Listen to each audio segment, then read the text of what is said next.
Olá pessoal, tudo bem? Sejam mais uma vez bem-vindos a mais um encontro. E nesse, dando continuidade à eletrodinâmica, nós vamos falar sobre os geradores elétricos, inclusive discutir um pouquinho a respeito desse próprio nome, gerador elétrico. Vamos entender se esse nome é válido ou não, beleza? Então vamos lá.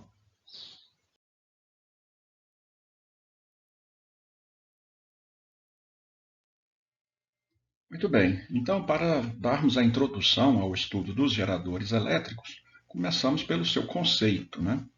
E veja que o conceito de gerador é que ele é um dispositivo que transforma uma forma de energia em energia elétrica.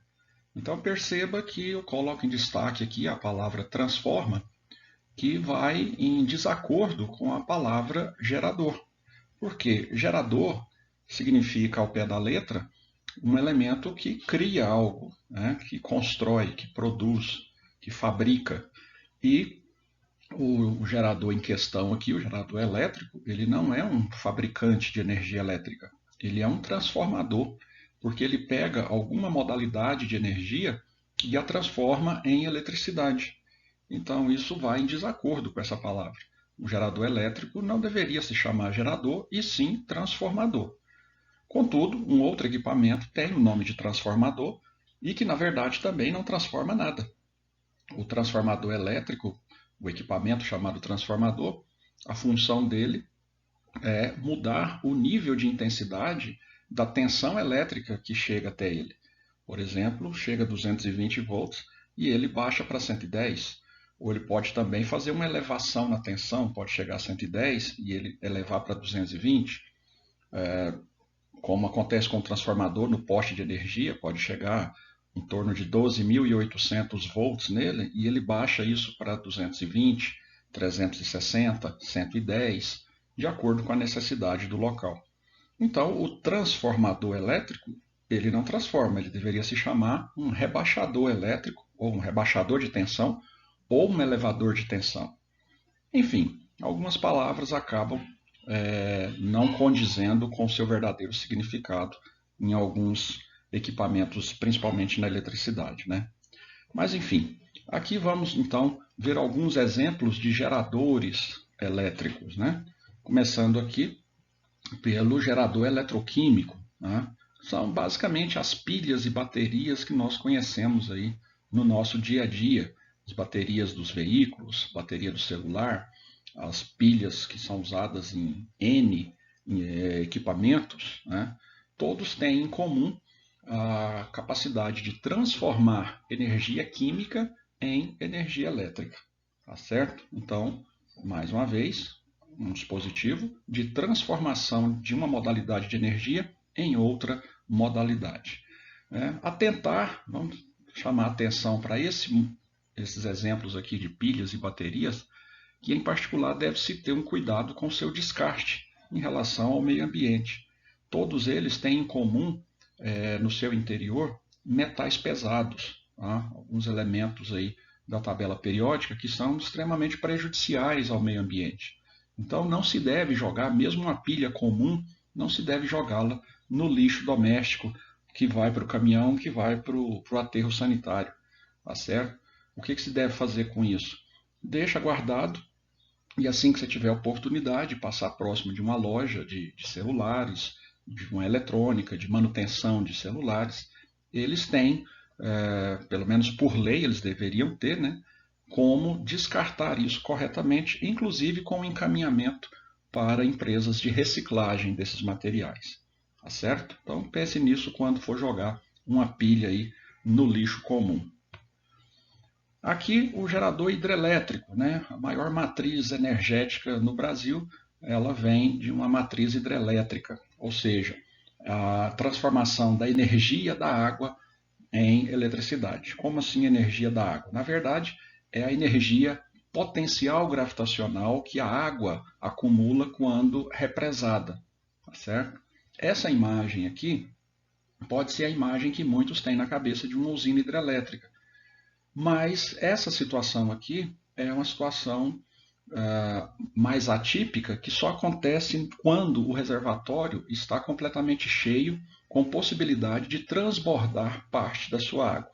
Aí a usina manda abrir as comportas da sua barragem, tá? E essa água desce por um paredão chamado de vertedouro, e aqui está descendo o excesso de água que a usina não vai utilizar na produção energética. A situação de transformação mesmo da energia acumulada pela água em eletricidade acontece nesse esquema. Aqui nós temos a represa e abaixo dela, no fundo, na base da barragem, existem tubulações por onde então essa água entra e vai até a turbina, que está aqui ampliada. Essa água desce pela tubulação, bate nas paletas dessa turbina, fazendo ela girar em altíssima velocidade. Isso está preso num eixo que, logo aqui acima, está o gerador elétrico, que vai então ser rotacionado pela força da água, e com essa rotação ele transforma então essa energia mecânica, essa energia cinética, em energia elétrica. Por isso que, na época de poucas chuvas, os reservatórios baixam e entra-se em crise de energia elétrica no país, porque com pouca água corre-se o risco de secar o reservatório e não ter água para então impulsionar a turbina e então ser transformada em eletricidade. Ok? Então esse é o gerador hidrelétrico. Aqui uma fonte alternativa de energia, que são os painéis fotovoltaicos, né? Não confunda com os aquecedores solares que existem por aí em cima das casas. O aquecedor solar ele tem uma tubulação por dentro dele, geralmente pintado de preto, para que ele aqueça com o sol, com o calor do sol, e esquente a água que está passando ali dentro. Então ele é só para esquentar água. Aqui não, aqui são células de semicondutores à base de silício, que têm uma sensibilidade à luz solar e não ao calor solar. Então o painel fotovoltaico precisa de luz e não de calor, e essa luz incidente energiza os elétrons que entram em movimento na forma de corrente elétrica. Então é uma conversão ou uma transformação de energia luminosa em energia elétrica. É uma fonte alternativa, é uma fonte limpa, não polui, não faz barulho, né? Claro que só funciona mediante a presença da iluminação solar.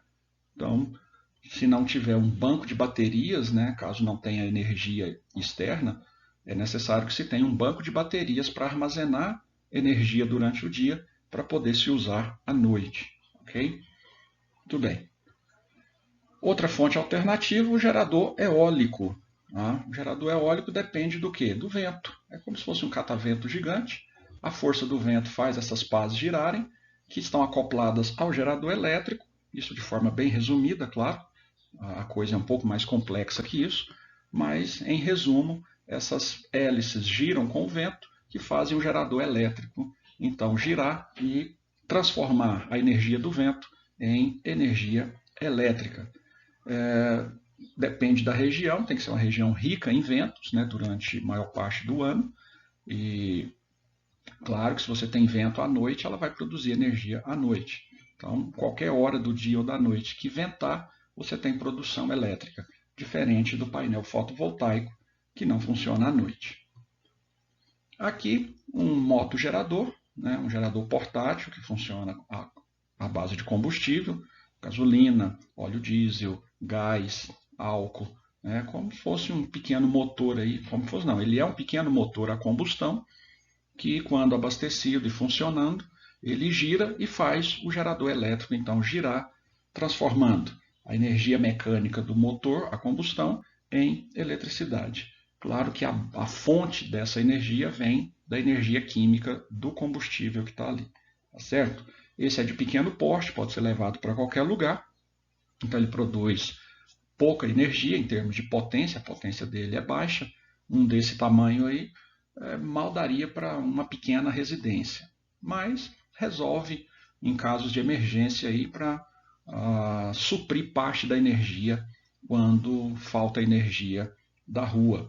Ou um desse você pode levar para um acampamento, né, para o meio do mato, à beira do rio, enfim, para produzir uma energia lá suficiente para uma geladeira, algumas lâmpadas e coisas do tipo. Agora, existem os de grande porte, que são chamados motogeradores estacionários. O vermelhinho é portátil e esse aqui é estacionário. Então, ele é colocado num lugar fixo, porque ele é muito grande e pesado. Colocado ali, ele vai fornecer energia para aquele ambiente onde ele foi colocado. Muito comum em grandes indústrias que não podem parar sua produção se faltar energia que venha da rua, hospitais, né? Pequenas cidades, aí, algumas cidades têm problemas de fornecimento de energia, eles usam então desse tipo de gerador para poder abastecer o município com energia elétrica. Outra aplicação dele muito comum é colocar ele em cima de um caminhão, que aí ele se torna de certa forma não portátil, mas móvel, né? E esses caminhões com ele em cima acompanham grandes shows, grandes palcos, né, rodeios, carnavais, quando eles vão para lugares onde a cidade não consegue suprir a quantidade de energia necessária para o show, eles levam um caminhão com um gerador desse em cima para que ele então forneça a potência necessária e não corra o risco de faltar energia no meio do show. Tá certo, pessoal? Então, aqui alguns exemplos, claro, existem outros ainda, mas aqui só para dar mesmo uma noção de que a energia elétrica ela não nasce do nada, ela não é fabricada, ela não é gerada, ela é transformada, ela é fruto de uma transformação. Você precisa ter uma fonte de energia primária para transformar em eletricidade, tá certo? Então, essa é a introdução aí. Vamos tocar o barco para frente, então. Muito bem, então depois de mostrado aí alguns exemplos dos geradores elétricos, hein, vamos continuar aí com os nossos conceitos. E agora, nós precisamos dar a ideia de força eletromotriz. Tá? Nós já temos a noção de diferença de potencial, de voltagem, tá? Da DDP. É algo parecido, só que de forma mais aprofundada. Por quê? Veja que nesse desenho, a representação então de uma pilha elétrica, né, de uma fonte ou de um gerador eletroquímico aqui, que nós sabemos em prática, né, que o lado negativo dessa bateria, os elétrons que estão em excesso vão circular pelo circuito. Aqui nós temos a representação de um resistor. Esses elétrons passam por aqui, deixam parte da energia no resistor e vão para o polo positivo, que está com falta de elétrons. Então, é o curso natural aí da distribuição de cargas, porque aqui nós temos uma diferença de potencial. Claro que convencionalmente também, né, já falado, a representação da corrente segue o contrário do movimento dos elétrons, né? Então, a representação é que a corrente sai do maior potencial, o lado positivo tem o maior potencial, e vai em direção ao menor potencial elétrico. Pois bem, qual é a ideia de força eletromotriz? É que, para que esse elétron seja levado de um lado para outro, isso se dá em função de uma força elétrica que o empurra, né? Também já visto anteriormente, e toda força elétrica, ou melhor, toda força que aplicada num elemento faz esse elemento se deslocar, ocorre a realização de um trabalho, né? Isso pensando de forma mecânica, nós temos o trabalho mecânico, mas nós também temos o trabalho elétrico, bom? Também visto anteriormente. Aqui o conceito da força eletromotriz, que é representada no livro-texto pela letra E, mas é mais comum nós virmos a representação da força eletromotriz pela letra epsilon. Tá? Esse E arredondado aqui, que na verdade é uma letra grega. Outra coisa aqui entre parênteses está escrito FEM. Né? FEM é a abreviação de força eletromotriz, tá certo? Então o conceito da FEM é a razão entre o trabalho realizado, né, representado pela letra tal, o trabalho realizado, e a quantidade de carga que foi deslocada de um lado para outro no condutor. Então, conceitualmente, a força eletromotriz é a razão entre o trabalho realizado no deslocamento dessas cargas em função da quantidade de carga deslocada. Então, essas cargas elétricas, uma vez deslocadas, foi realizado um trabalho durante esse deslocamento. Então, a razão entre o valor do trabalho e o valor da carga vai nos dizer qual a força eletromotriz dessa fonte elétrica aqui, ok? Em termos de unidade, não difere da diferença de potencial, é o volt. Trabalho em joules, carga em coulomb, então a unidade da força eletromotriz é o volt, assim como a DDP conhecida anteriormente. Ou seja, 1 volt de tensão equivale a 1 joule de trabalho realizado no transporte de 1 coulomb de carga. Ok? Uma outra ideia que a gente tem do volt, né, que eu costumo falar também, que é joule é a unidade de energia. Para realizar trabalho, você precisa ter energia, ou seja, o trabalho é uma variação na energia. Você usa parte da energia para realizar um trabalho, né? Então, também é comum dizer que o volt é o quanto de energia essa carga transporta, né? Uma outra forma de se ver o conceito da unidade volt, certo? Quanto de energia está sendo transportado pela carga durante a movimentação da corrente, certo? Então vamos lá. Então vamos entender as características de um gerador elétrico. Então o gerador ele é responsável em manter a diferença de potencial entre duas extremidades de um circuito que está ligado nele. Por quê? Porque ele tem que manter essa diferença de potencial. Porque é a diferença de potencial, é a DDP que faz com que as cargas fluam de um lado para outro no circuito. Sem diferença de potencial não tem movimentação de carga no sentido de estabelecer uma corrente elétrica. Então, a representação do gerador se dá primeiro, né, a figura do gerador ou da bateria, duas barras paralelas, sendo uma maior que a outra. Também já falado anteriormente, né, já mostrado aí, inclusive comparei lá com o desenho do capacitor, né, onde o capacitor são dois traços paralelos de mesmo tamanho. Por quê? Porque no capacitor, no seu armazenamento, é acumulado a mesma quantidade de carga dos dois lados, porém com sinais trocados. Por isso as barras de mesmo tamanho. Já numa bateria, não.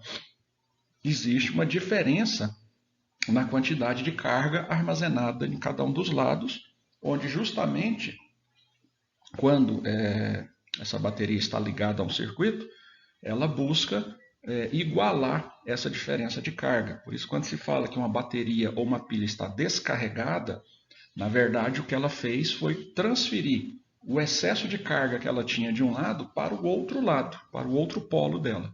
E aí ocorre um equilíbrio. Havendo esse equilíbrio, não existe diferença de potencial, e aí a corrente para de circular, né?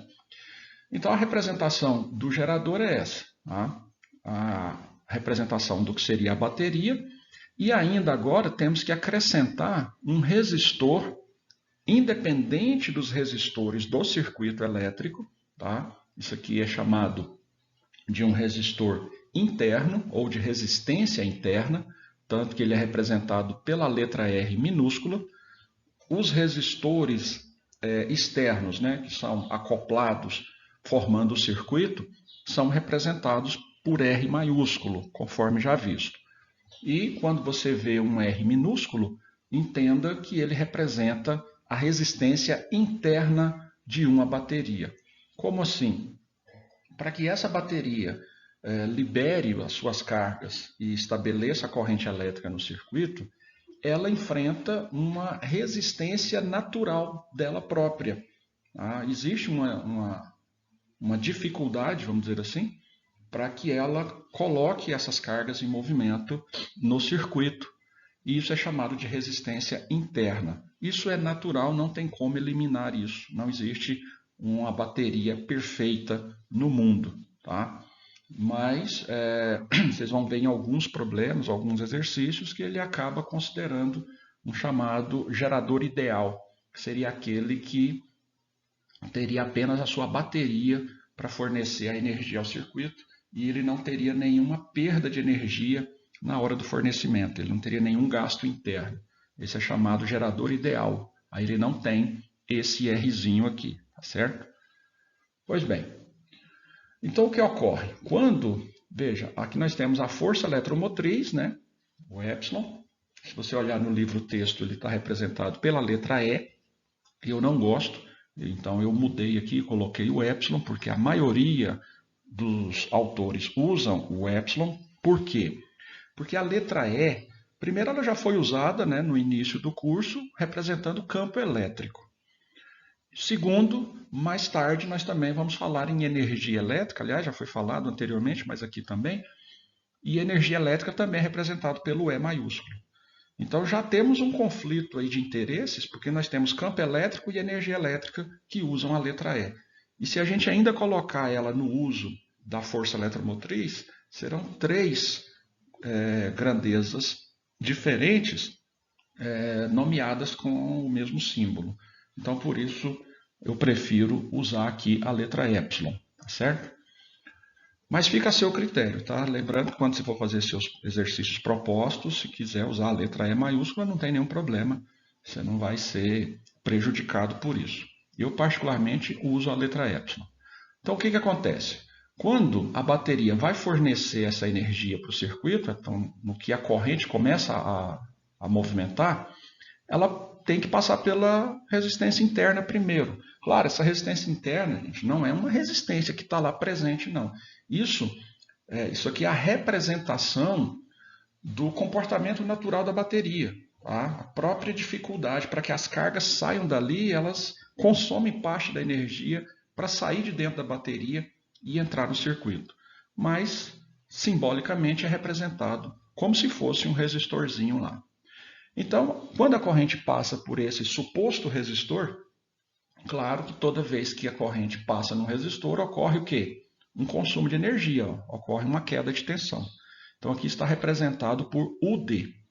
Né? Então, aqui ocorre uma queda na tensão, esse D de dissipado. Então, ocorre uma dissipação de parte da tensão quando a corrente vai sair da bateria. O que quer dizer, na prática, que você mede a tensão da bateria, você tem um valor. Quando essa corrente vai para o circuito, esse valor é reduzido. Tá?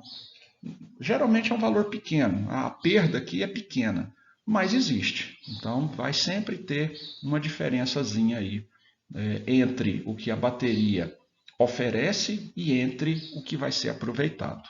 Tá bom? Então veja que aqui ó, há uma representação de todo o exterior da bateria. Tá? Ou seja, a diferença de potencial ou a voltagem útil, né? Aquilo que vai chegar para o circuito, aquilo que o circuito vai utilizar de voltagem, é representado pela letra U. O mesmo U que a gente já conhece como diferença de potencial. A diferença agora é que antes a gente já falava, ó, o circuito recebeu tantos volts de diferença de potencial. Agora a gente sabe que a bateria que fornece essa VDP, na verdade, ela tem um valor um pouco maior e parte desse valor é consumido internamente por ela mesma. Para te dar um exemplo numérico, prático e real, se você pegar uma bateria de automóvel bem carregada, nova, ou que está, não nova, mas que está carregada, se você levar um voltímetro nela e medir a voltagem dela com o veículo desligado, com todos os equipamentos desligados, ou seja, essa bateria não está sendo utilizada por nenhuma parte do veículo, você deve encontrar algo acima de 13 volts. 13, 13,2, 13,4, tá? Quando ela está bem carregada. Quando ela já está com um certo tempo de uso, mas está bem carregada, você consegue medir 12,6, 12,8. Essa seria a força eletromotriz daquela bateria. Quando você põe ela para alimentar a parte elétrica do carro e você mede quanto de energia ela está entregando para o carro, que é o U, você vai ter uma leitura de 12. Lembra do valor lá, quando eu falo em 13, 13,2, você consegue algo pouco mais acima de 12, 12, 12,5, 12,6. Quando ela já tem um tempo de vida, que ela está carregada com 12,5 até 12,8, quando você faz a leitura do circuito em funcionamento, você vai ter 12, 11,8, 11,9. Entenderam a ideia? Então, aquilo que se mede da bateria do carro quando ela está em uso é o U, é aquilo que ela está entregando para o circuito. E aquilo que você mede diretamente nela quando ela não está em uso é a força eletromotriz dela. Então, para ela alimentar o circuito, parte de sua energia é consumida por ela mesma. Tá certo? E aí, a partir disso, nós vamos construir a equação geral dos geradores. Tá?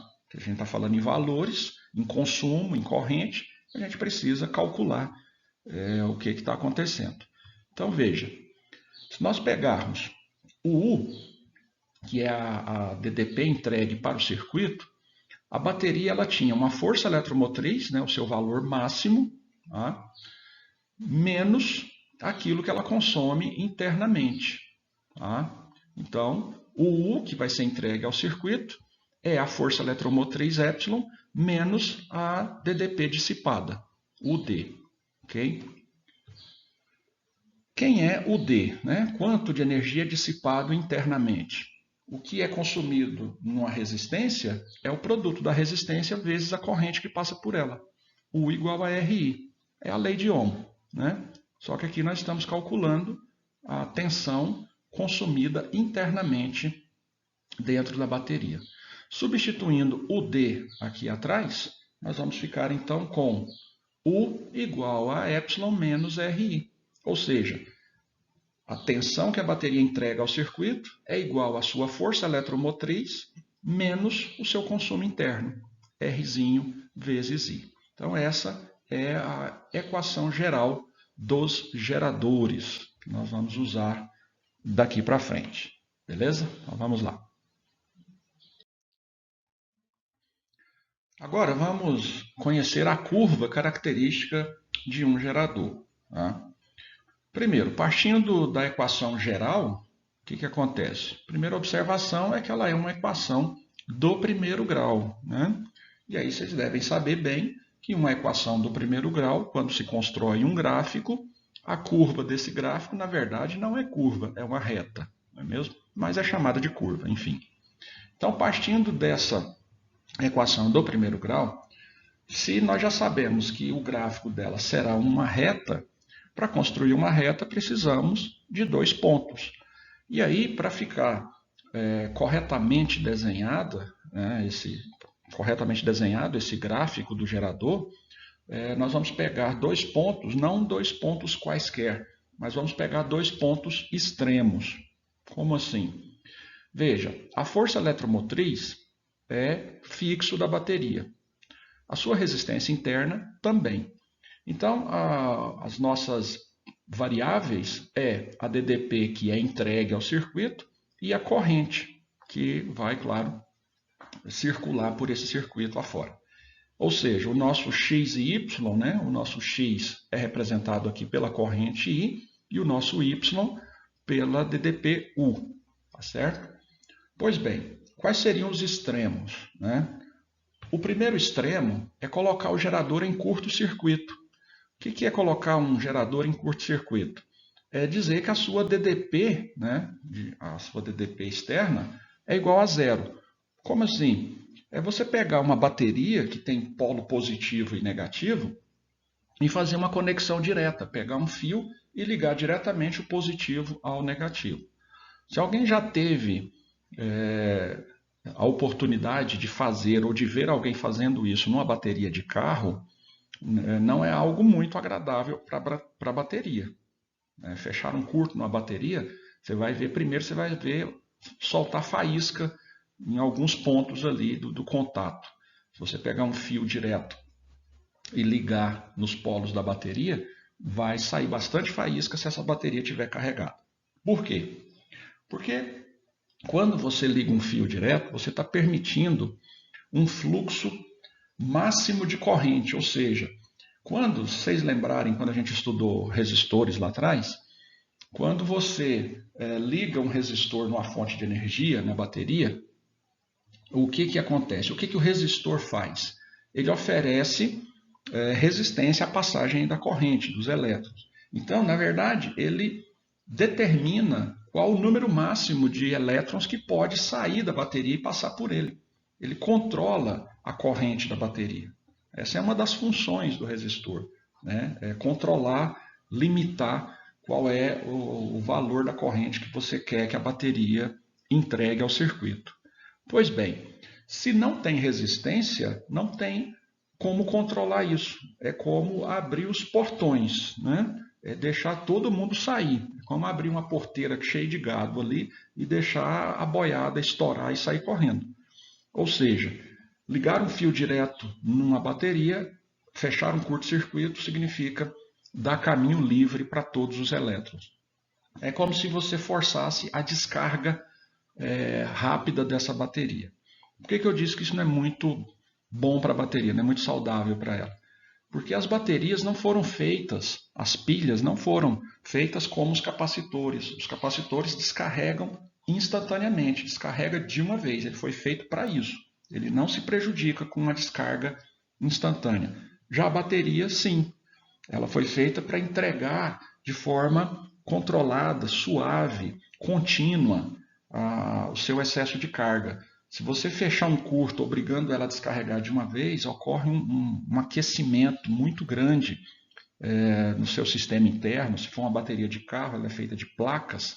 Essas placas se aquecem muito e podem colar uma na outra. E aí ela se danifica de forma irrecuperável, tá certo? Pegar uma pilha comum, se você quiser experimentar em casa, pega uma pilha nova, pequena, uma amarelinha lá, que é baratinha, e se você pegar um pedaço de fio e ligar nos dois polos e segurar com os dedos, você vai sentir seus dedos esquentando. Tá? Se for uma pilha boa, do tipo alcalina, você pode até queimar o dedo. Uma outra coisa que você pode fazer para não se machucar é pegar um pedaço de esponja de aço, né? O famoso Bombril, né? Mas não queria fazer propaganda da marca. Mas enfim, você pega um pedaço de esponja de aço seca, coloca na parte negativa da pilha e estica isso até a parte positiva e encosta, que você vai ver pequenas faíscas caminhando por dentro do filamento da esponja de aço. Aquilo é um curto-circuito. Tá? Claro que isso faz com que essa pilha descarregue rapidamente. Né? Então, se você ficar muito tempo brincando com isso, daí a pouco ela não tem mais carga e deve ser descartada. Tá certo? E aí, nisso que ela descarrega, ela vai ter diferença de potencial zero. Tá certo? Colocando isso na equação, né, o zero no lugar do U, é igual a epsilon menos R vezes ICC, CC de curto-circuito. Né? Então, só acontece a corrente de curto-circuito quando a DDP é zero, né? Quando a diferença de potencial entre os terminais é zero. Isso vai nos levar a quê? Passando RI para o outro lado positivo e passando o R dividindo, ficamos com a corrente de curto-circuito igual à força eletromotriz dividido pela resistência interna. Certo? Então, esse nos dá um dos pontos para construir o nosso gráfico. E o gerador em circuito aberto? Como eu comentei lá dando exemplo da bateria do carro, se essa bateria não estiver alimentando nada, ninguém, e você colocar um voltímetro nela, você vai medir a força eletromotriz dela. Tá? Qual o máximo de voltagem que ela tem a oferecer. Claro que esse a oferecer, você não vai conseguir levar isso para o circuito por causa da resistência interna. Se você fizer isso com uma pilha comum, né, uma pilhazinha comum, nova, tirou da embalagem, põe ela no voltímetro, você consegue ler alguma coisa acima de 1,5 volts, que é a força eletromotriz dela. De modo que quando você liga ela em algum equipamento, ela tem que entregar algo próximo de algo próximo de 1,5 volts, que é o que está escrito nela, pilha de 1,5 volts. Mas quando você mede ela nova, você consegue medir mais de 1,5. Então, por quê? Porque o fabricante sabe que a força eletromotriz é um pouquinho maior do que a DDP que se pretende entregar ao circuito. Tá certo? Então, essa é a diferença aí. Então, colocando o gerador em circuito aberto, ou seja, não tem alimentação, não tem corrente circulando, né? que vai ficar na equação? No lugar do I entrou zero, R vezes zero, zero, então sobra que a diferença de potencial é a própria força eletromotriz. Então, esse é o outro extremo do nosso gráfico, que colocado então em construção, temos uma reta decrescente, né? Já tínhamos que saber disso, porque é negativo aqui, né? A resistência vezes o I, né? O nosso X aqui está negativo, então ele dá um gráfico decrescente, uma reta, cujos extremos são a força eletromotriz, então é o maior valor da voltagem da bateria possível, é a sua força eletromotriz, não tem como essa bateria marcar um valor acima disso. Isso ocorre quando? Quando a corrente é zero. Tá?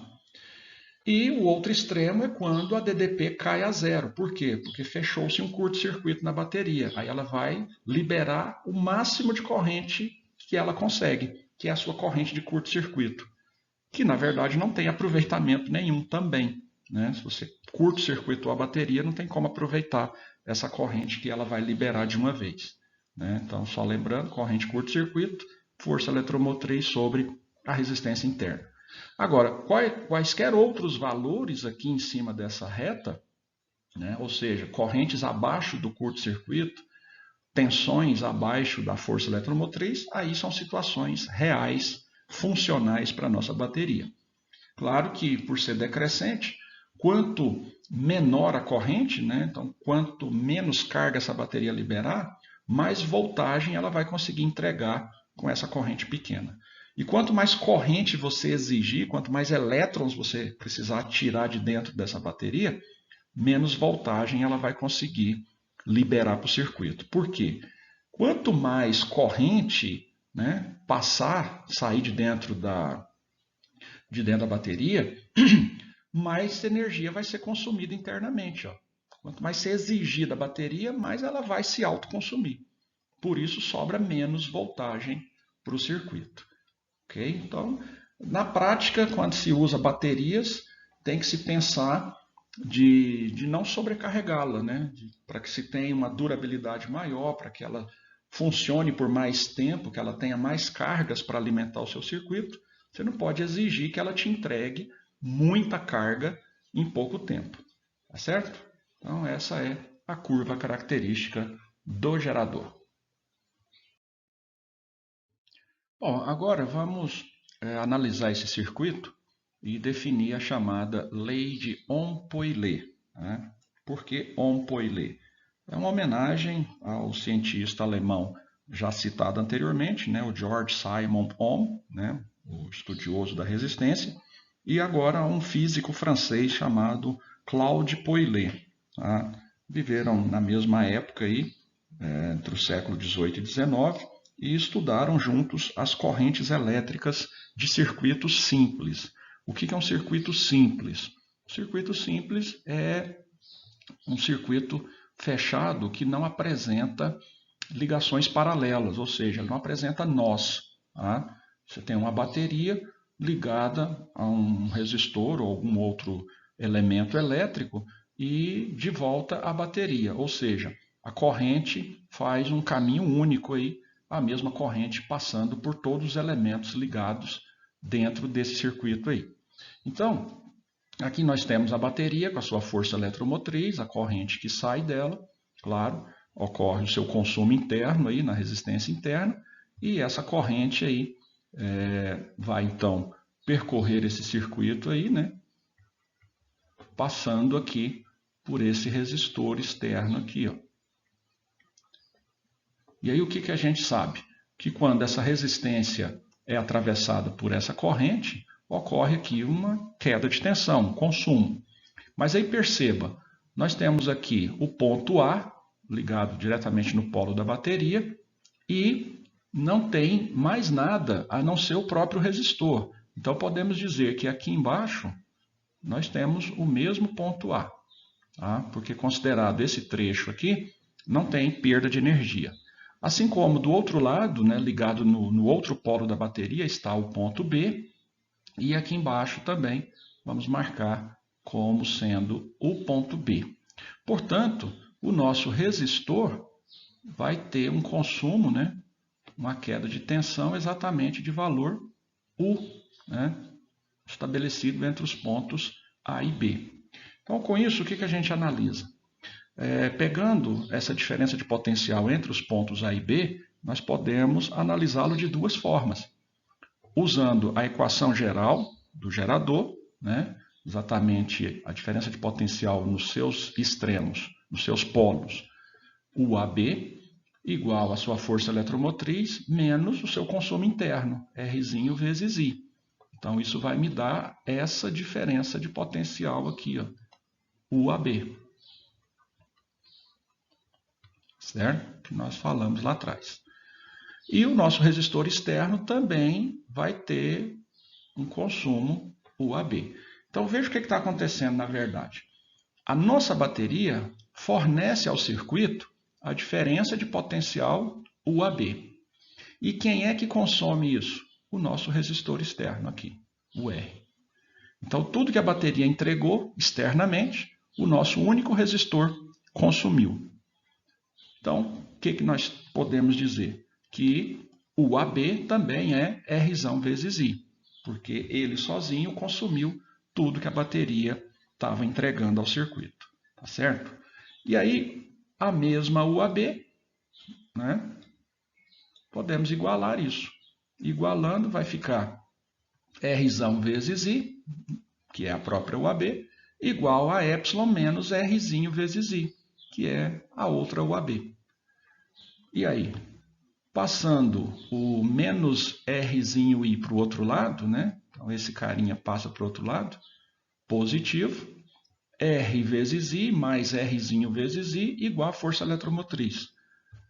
Colocando a corrente em evidência, R mais Rzinho vezes I igual a epsilon. E agora, isolando a corrente, ficou epsilon sobre R mais Rzinho. Essa é a chamada lei de Ohm-Poillet. Tá? Para que ela serve? Num circuito simples, lembra, o que é um circuito simples? Ele não tem nós, ou seja, não tem bifurcação da corrente. Essa corrente não se divide em parciais. É uma corrente única que percorre todo esse circuito aí. Tá? Essa chamada malha, que nós vamos mais adiante, no final do capítulo, nós vamos falar nas malhas. Então, você tem uma malha, né, onde a corrente percorre toda essa malha. Pois bem, se você tiver um circuito simples assim, você consegue calcular a corrente desse circuito simplesmente dividindo a força eletromotriz pela somatória de todas as resistências ali presentes. Então, veja que aqui ele colocou a resistência interna e uma externa. Mas eu poderia ter outras resistências aqui, ó. Eu poderia colocar uma aqui, poderia colocar outra de cá. Aí eu teria aqui uma R1, uma R2. Essa aqui poderia ser uma R3, tanto faz. Aí eu continuo tendo uma corrente única. A diferença é que a minha UAB não seria R vezes I somente. Seria tipo R1 vezes I, mais R2 vezes I, mais R3 vezes I, mais quantas tivessem.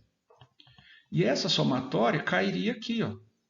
Tá? Então, uma outra forma de se escrever a equação de Ohm-Poillet é corrente de um circuito simples é igual a força eletromotriz dividido pela somatória de todas as resistências, incluindo a resistência interna.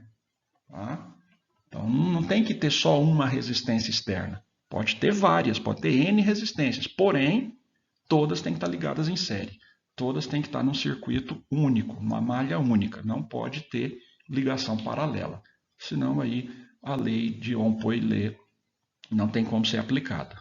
Ou ficaria muito complicado tentar usá-la. Tá certo? Claro que se você tem um circuito misto, né, que tem ligações paralelas e tal, o que é possível fazer? Que acaba que é o que a gente faz no final. Você vai desmembrando aquilo ali, transformando as paralelas em equivalentes parciais, até no final você ter uma malha única. Aí você pode aplicar Ohm-Poillet. Mas, enfim, não é comum fazer isso. Porque Se você tem um circuito misto, na verdade você vai desmembrá-lo até chegar na resistência equivalente única no final. E aí não tem sentido falar em Ohm-Poillet, tá bom? Então é isso. A lei de Ohm-Poillet só funciona para circuito de malha única, beleza? Vamos lá. Agora aí, finalizando esse primeiro momento teórico aí, vamos falar da potência e do rendimento de um gerador. Tá? A potência total do gerador, ela é dada então pela soma da sua potência útil. Tá? O que é a potência útil? É aquela que vai então ser entregue ao circuito externo, mais a potência que ele consome internamente. PD de potência dissipada. Então, esse PU aqui é de útil, tá? U de útil, não U de DDP. E PT de potência total, claro.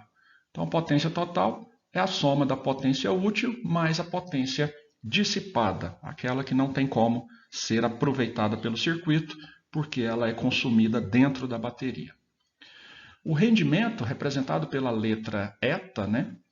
Letrinha grega aí, que parece um N, o rendimento de um gerador é expresso pela razão entre a potência útil fornecida ao circuito externo e a potência total. Ou seja, o rendimento é a potência útil dividido pela potência total. Então, quanto menos a bateria consumir internamente, ou seja, quanto melhor for a qualidade do seu material de construção, mais potência útil será entregue ao circuito. Então, mais próximo vai estar da potência total dela. Porque pense, se fosse uma bateria perfeita, não teria dissipação interna. Toda a potência total dela seria utilizada pelo circuito. Então, a gente teria o mesmo valor dividido, daria 1, seria um rendimento de 100%.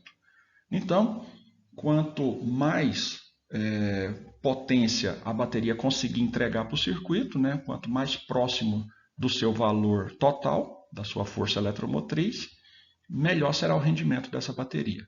Lembrando então que potência é a voltagem vezes a corrente, né? Então a potência útil, aí sim, é a DDPU vezes a corrente, e a potência total é a força eletromotriz vezes a corrente.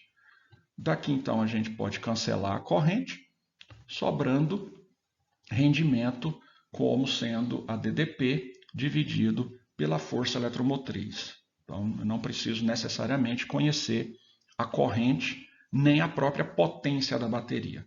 Basta eu saber qual é a sua força eletromotriz e quantos volts disso está sendo entregue para o circuito, né? Quanto que o circuito está conseguindo aproveitar. E aí, dividido o U pela FEM, né? A DDP pela FEM, você vai ter um valor decimal, porque a DDP é sempre menor. Esse valor decimal multiplicado por 100 te dá o valor em porcentagem. Beleza? Então é assim que se determina ou que se calcula o rendimento de um gerador ou de uma bateria. Então vamos ver agora alguns exemplos resolvidos aí do livro-texto, né? O primeiro, calcule a intensidade de corrente elétrica que passa pelo gerador do circuito elétrico representado abaixo. Então é bem simples, né? Veja aí que ele colocou um circuito de malha única, assim como a gente viu lá na lei de Ohm-Poillet, que inclusive é a sugestão para que se resolva isso daqui, né? Pegando então a força eletromotriz aqui de 70 volts. Então, como é resolvido aí do livro, ele usa a letra E e não o Y. Eu corrigi em outros exercícios aí, mas acabei deixando passar esse daqui, mas tudo bem. É que só reafirma, né, que o livro escolheu a letra E. Então nós temos a força eletromotriz de 70 volts, resistência interna 4 ohms, né, o Rzinho, e a externa de 6 ohms. Então, aplicando a lei de Ohm-Poillet, força eletromotriz dividido pela soma das resistências. Então, 70, 6 mais 4, 70 por 10, 7 amperes de corrente nesse circuito simples aqui. Exemplo 2, a curva característica de um gerador está representada aqui no gráfico, né? Então, veja, os valores extremos que nós falamos, né? aqui, esses 40 volts representa a força eletromotriz, né? E esses 5 amperes aqui é a corrente de curto-circuito, o ICC. Pois bem, letra A, qual a força eletromotriz e a corrente de curto-circuito? Está aí, o próprio gráfico já nos disse, né? Basta então pegar os seus valores extremos. Então aqui já está respondido a letra A. Eu não utilizei, não mostrei aqui, não vou mostrar a solução do livro. Como eu já comentei em outras oportunidades, né? Eu acho que às vezes o livro peca um pouco na forma que ele mostra a solução. Eu acho que a gente tem que tentar ser mais prático e tentar simplificar o máximo possível a coisa sem comprometer a qualidade, claro. Então a informação está aí, está explícita, está no gráfico, conforme nós vimos na teoria. Então não tem por que ficar enchendo linguiça como o livro fez. Tá? Vocês têm o livro texto aí, dê uma conferida para ver o que ele fez na solução. Aqui eu optei em não mostrá-la. Tá bom? Já a letra B, qual a resistência interna do gerador? Então essa sim, a resistência interna, como nós vimos lá no gráfico teórico, né? Ela aparece no cálculo da ICC, da corrente de curto-circuito. Quem é a corrente de curto-circuito? Tá? Então vamos só escrever aqui para lembrar. A corrente de curto-circuito é a força eletromotriz dividido pela resistência interna. Então, 40 da força eletromotriz dividido pela... A corrente de curto-circuito é a força eletromotriz pela resistência interna.